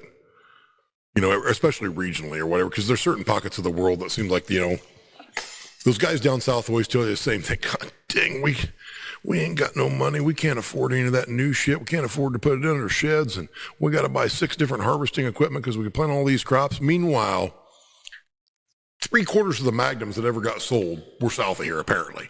Because there for a while, everybody was dragging them back up here, repainting them, trying to pawn them off as something else. Well, somebody bought those new down there for something. Right. 8,000 series the same way. They sold a bajillion of those things down there somewhere to somebody. They did. Yeah, I would love to know the numbers regionally versus what's left now versus what's been relocated, Yep. you know? Because now with the internet world, like machinery moves so far. Yeah. Which is how your weed seed and all that shit gets spread. You know, back when our parents were our age, nobody bought a combine out of Arkansas or Hell whatever, no. you know, like hay equipment, whatever. You pick your poison. Well, now it comes up here, a planter, whatever it is. Like where it got dropped off, it about a tri-county area is about as far as it was going for the whole life of the product, you know. But now the shit, you know, gets sold in southern Missouri, goes to North Dakota, comes back to central Illinois, goes, you know, down to Arkansas, comes back to Minnesota. Like, I still go back to when Mike Burkhardt had his sale there in 2021 or whatever. You know, just a regular grain cart. I don't know, 1,000 bushel of them, J&M, Brent, whatever it was. Went to the state of Washington. It's like, you couldn't find a fucking grain cart yeah. between North Dakota and Washington. I mean, you went all the way to fucking southern Indiana to get a grain cart? Meanwhile, we got a dealer that is 2 hours closer to Washington than Mike is. That's probably got, at that time, probably had 20 of them. Yeah. You know, like, so I know there's 20 of them closer. Yeah. Yeah, that always does. Auction stuff amazes me in general because, you know, there, in my opinion, there's two different mindsets on that. You got your group of farmers that, by God, they're going to buy it on an auction because if a farmer had it, it's got to be good shape. And I'm of the opposite opinion. Same. If a farmer's had it, yeah, I'd rather buy it from a dealer. Like, if something goes to shit as I'm driving it home, the dealer's going to do a little something for me. If I buy it on an auction, that's my baby. Yeah. Nothing against auction stuff, so on and so forth. But I'm like, and certain auctions are known as a dumping ground. Certain ones aren't. So there's that caveat in there too. But it's like, just because Joe Blow was using it doesn't mean it was right. Yeah. It just means he was a farmer and he was pushing through one way or the other, you know? Especially if he knew he was going to retire or whatever, you know. Exactly. Yeah. It's like, if I'm retiring in 3 years, well, yeah, sure, it slips in sixth. I'll just run seventh. Yeah. And if he was going broke, he damn sure wasn't fixing it. Yeah, So exactly. Like, well, I can't believe this had that problem. Really? Because I thought maybe it would, but hey, whatever. Yeah. yeah, I would much rather buy off of dealers unless it's an individual that I personally know that I know took good care of it. Then it's like, I mean, I buy a fair amount of stuff all different ways. I never find auctions to be all that great value wise, even if it was what it's supposed to be. Like, it seemed like that's a premium deal because people get caught up in auction fever, right? Like myself included. You're bidding on something on eBay or on a live auction and stuff and the other. It's like, well, you know, whatever it is, $2,000 is my top dollar. I decide, you know, 2 weeks before the sale.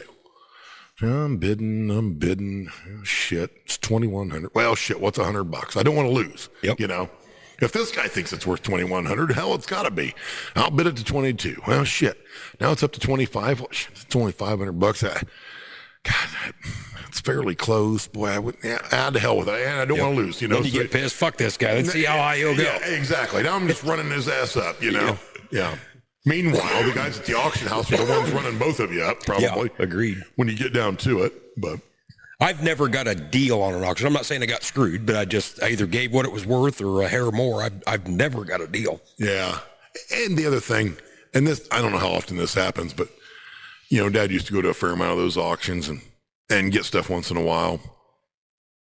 But it's like, okay, you go out to get your semi so you can load it up. In the meantime, some asshole stole off everything he could. Yeah. Well, I mean, it doesn't happen at the dealer, right?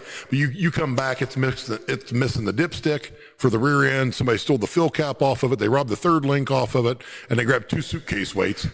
It's like, Yeah. I was gone for 4 minutes, like a bunch of pirates, you know, which that shit doesn't happen at the dealer usually, you know? Yeah. We had a little bit of that a few different times.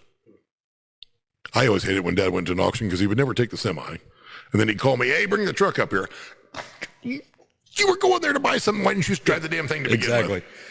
Yeah. I had better shit to do.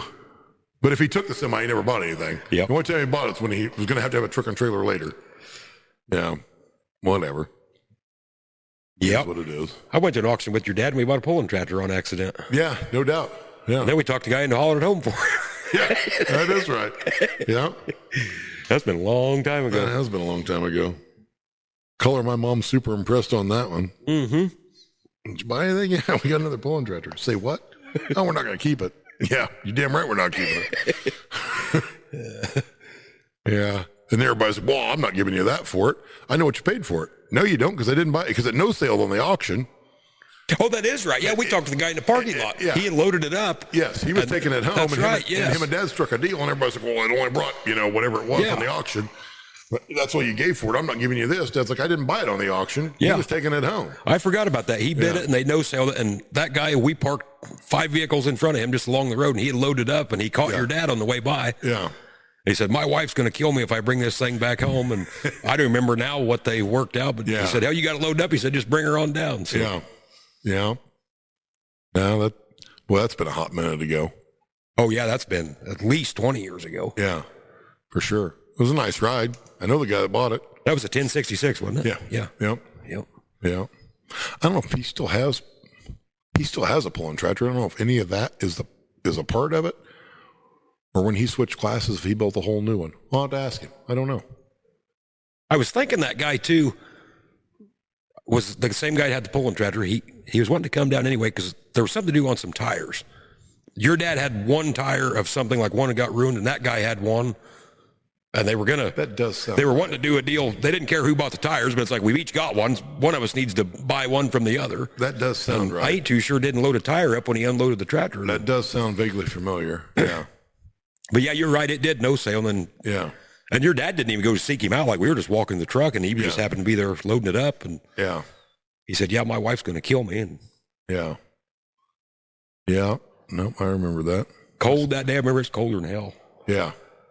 It was over at Nokomis, wasn't it? Was yep. It was almond. Almonds. It was an antique tractor auction. And Yeah. yep. Yeah. Absolutely. Because I think that morning your dad and I went and picked up the 806 boom tractor you got now down south, and then we come back and went to that auction.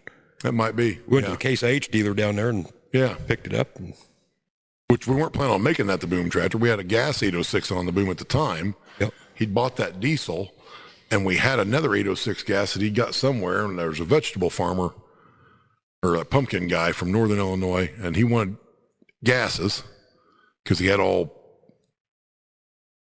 special help, I guess we'll call them. Yep. And he didn't want them around diesels. And he's like, well, I'd really like to have another one. You got another 806 gas? And Dad's like, well, I got the one on this boom here, I guess. He's like, well, I'll take it too. So we swapped the boom over to the diesel. We were overhauling it at the time. There was something wrong with it. Had a scored piston or something. Because we had the diesel partially tore down at the time. And so we overhauled it. Is that the same one you still got? Yeah. Is it? Yeah. Yeah, because we joked it had that big satellite dish mounted on the fence. I don't know what it was, but remember that great big. It's still on there. Is it? Yeah, it was Yeah, it's still on there. I have no idea what it was. looked like a big stainless steel bowl of some kind. It looked like a mixing bowl. Yeah. Yeah, it's still on Well, there. if they taking shit apart and was throwing bolts in that or something. I don't know. We throw hitch pins in it and Do you? ether cans. Yeah.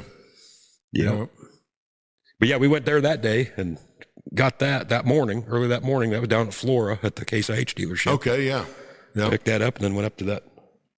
Because I remember, I think we was in that blue Volvo semi you had, and them was air shift or Yeah. That one was air shift, which was a nightmare. and it was cold and it was frozen high. Yeah. So when it got too cold, it would default to high, which Yep. is super handy. yeah, exactly.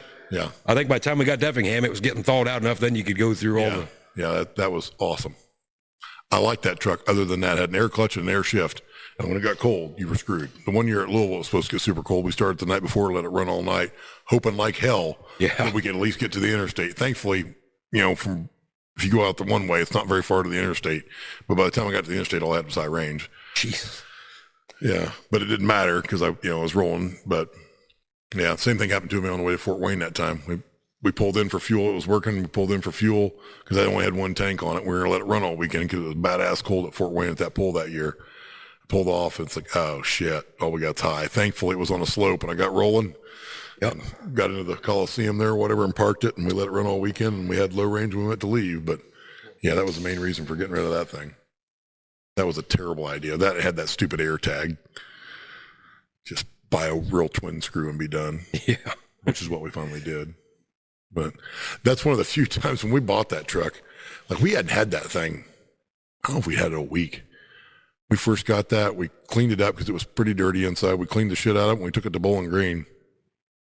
Like that weekend, we got it striped out there. Transport Graphics used to come around. They always had a booth at Bowling Green. We got it striped in the whole 9 yards out there, but like we didn't have any trouble with it. Yeah. But like that wasn't really our MO to to leave off in something that quickly that we hadn't really been through. But yeah, the worst part about that truck is it was somebody had burnt the ECM on it, so you couldn't change it. It was road speed limited, like 63 was wide open. No kidding. Yeah.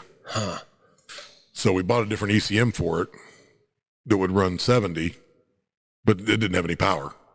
Really? And so we finally bought all the shit to hook to it, but you had to have an old computer. And I'm talking MS-DOS shit, basically. So there was a computer guy in town, and he had an old-ass computer, and we were able to hook to it, but we couldn't. That one was burnt, so you couldn't change the horsepower on the fast one, and you couldn't change the speed on the one that had horsepower, so we were screwed. But we could communicate with them. I don't know where all that shit's still even at, but like literally, Dad come carrying this computer in from, I'll be damned. 1982. Yeah. And it would talk to it, but yeah, back to the stupid world of electronics, and that was in '94, so that was pretty early on in electronics. Yeah. Yep. Yeah. Yeah, that's weird. Like this 8200 here. Knock on wood, now it probably happened to me. You never heard about ECMs and shit on not so that much. stuff. Now this newer stuff, it seems like you hear about it all the time. Well, those might have been made in America. Well, could have been. Yeah, all this newer shit. Those computer boxes are all pretty sketch. I got one the other day. It was a reman. Nope, it didn't work. It was freshly reman from the company. Nope, that's bad. No kidding. Couldn't program it. Did a Boxcar Magnum have ECM? No, they didn't. It had a kind of half-assed deal. Well, a 71 didn't, I don't think. 72 might have had something for the hitch, for the 3-point. Wasn't really an ECM, but yeah, no, you had to get in the MX stuff before you got any of that with the controllers and whatnot. It's tough to beat linkage when it comes to dependability. Boy, to me it is. But all that sound travels through that. You cannot make a cab uber quiet with cables and levers. No, all that shit comes right through. Yep, it does. It does. But I've often wondered on some of that shit, like, did anybody look around very long? Like, I love 50 Series Internationals. Probably the best looking tractor IH ever had, in my opinion. A 5488 front wheel assist is just gorgeous. But there's, 7 or 9 pivot points on the hydraulic lever to the valve. No kidding. Like, we couldn't find a way to put less. So you get 10 thou here, 20 thou there. Next thing you know, you're moving the lever 3 foot at the top and nothing's happening. Like, we couldn't find a way to, and we never put bushings in any of that shit. Yeah. Like, there had to be a better way on some of that. I always bitch to Dad. I'm like, we got an old 504, and the lever is basically straight to the valve. It just works. It has Pioneer couplers on it that, in my opinion, look factory. All that works great. You buy a 1066, some dipshit says, hey, let's put all the hydraulic shit under the seat, and let's put a bunch of pivot points in there with no bushings, and it just gets wore out. Nobody's ever going to fix it. We're going to sell all the parts, but nobody's ever going to buy them. They're just going to bitch about the fact that the lever moves a whole bunch, and they're never going to do anything about it. Like, I always want to come out with a retrofit kit that put all that shit to the right of the seat where it should have been, directly connected, and then you could put a real seat on the damn thing, because you can't buy a reman or an aftermarket seat for one of those that's worth the shit. It's going to have a big thing knob in the front. You're going to kick it getting on. It's going to set in the wrong spot. Like, the factory seat's the only seat to fix it, but nobody else makes one with that short of suspension. It just pisses you off every time. I love those tractors, but it's like, once I've rebuilt a few of them here recently, well, you can make it all work really good. Yeah, just like the shifting. People bitch about them shifting. If all that shit's right, they shift great. The problem is it got wore out in 82, and people just been using it for the last 20, 30, 40 years. And next thing you know, they're cramming it and bending the rods and, got it all messed up. I had one the other day. This was actually not on a 66. This was on an off-brand tractor. I was like, I don't know what's wrong with it. You broke the half-inch shift lever in half. You physically broke the lever in half. I'm holding up, waving. This is what's wrong with it. This is not connected to the shift fork anymore. You've broke it clear off. That's what's wrong. Yeah. Huh. Well, we really don't have that many hours. You could probably do this the first day if you got rammy enough with it. I mean, Jesus. The Challenger space shuttle didn't have that many hours on it. Right. Yeah. But you can tear shit up fast if you're hard on stuff. Yeah, you can. I don't know. I get tired of fighting that shit. To me, it's like, let's just fix it. Like, let's just fix it. And that shift stuff on those isn't super expensive. I mean, it's higher now than it obviously was before. Takes a little bit of time, but if you're just tedious about it and get it all working nice, those things shift like a dream when they're tight and right. And for no more than those tractors get used nowadays for most guys. I'm not talking a livestock guy. It'll last us till we're dead. But even a livestock guy isn't using it like they would have used one of those when they were introduced, So you can get by with all that shit if you just fix it up, but nobody ever seems to want to do that, you know? Yeah. I don't know. Yeah. I just get tired of fighting that shit. It's easier just to fix it and be done with I it. just can't put up with like anymore. I just make, if I'm in a tractor, I just make a list on a notepad. Hey, this little nuance, that little nuance, all that shit needs fixed at my earliest possible convenience, you know? So you get it in the shop. Okay, I'm going to knock a couple of these off the list. I'm going to fix this, this, and this. I can get by without a fuel gauge in a 4-wheel drive. Just fill it up every day. I can't burn enough fuel through it to be empty by the end of the day. I can probably go 2 days. When I get a chance, I'm going to fix the fuel gauge. You know, whatever the case is, you know. And you just, otherwise you end up with, well, shit, there's 150 things wrong with this tractor. None of them necessarily big, but it's like, well, shit, what are we going to trade it now? What are we going to do? You know, it's like if you just try to stay on top of it, you know. My old Ford truck's the same way. Like I've got a list of stuff. I got to pull it in here this summer and knock a few things off the list to get fixed back up. Otherwise they start to stack up. And the other problem with that is, like, I can get by with a ton of that shit because that was always my dad's thing. By God, I could get by with another 30 years for that. I'm like, that's true. But I can't have Henry over to help me one day and be like, oh, by the way, if you idle this tractor down below 1,500 RPMs, you lose steering and brakes. The left brake sticks. The throttle doesn't work. You know, like you can't have 150 things on this damn thing that nobody can drive it. Because if you're not used to it, you don't know all this shit. So you got to have some of that shit working on the off chance. You got to have somebody help you do something. You know, next thing you know, you call me, hey, Nick, can I borrow your tractor? It's already hooked up to the disc. I'm like, yeah, sure. Next thing you know, you back through my machine shed because, oh, I forgot to tell you, it's stuck in reverse. You know, you're going to have to get a pry bar and flick that out first, you know? Now you put it in low and there's a hole in my shed. You know? To no fault of your own, I forgot to tell you, you know? It's like some of that shit you just got to, but there's enough bad shit happens. Normally, you got to fix some of that shit as you go. You know? Yeah, that's a fact. I don't know. Well, we've been around the world on this one, I guess. Yeah, we have. Yeah. Made it full circle again. We have. Just like always. No, Thanks for tuning in. Yeah. Guess we'll probably talk to you after planting time. Hopefully, unless this drags out for a month. Yeah. I mean, who knows? Gosh, I hope it doesn't. I do not want to be planting anywhere near the end of May or June. No. Nope. I just hope this last deal wasn't our first window, but it could have been. I don't know. I hope that's not the case. Well, as Nick said, thanks for tuning in. We'll see you guys next time.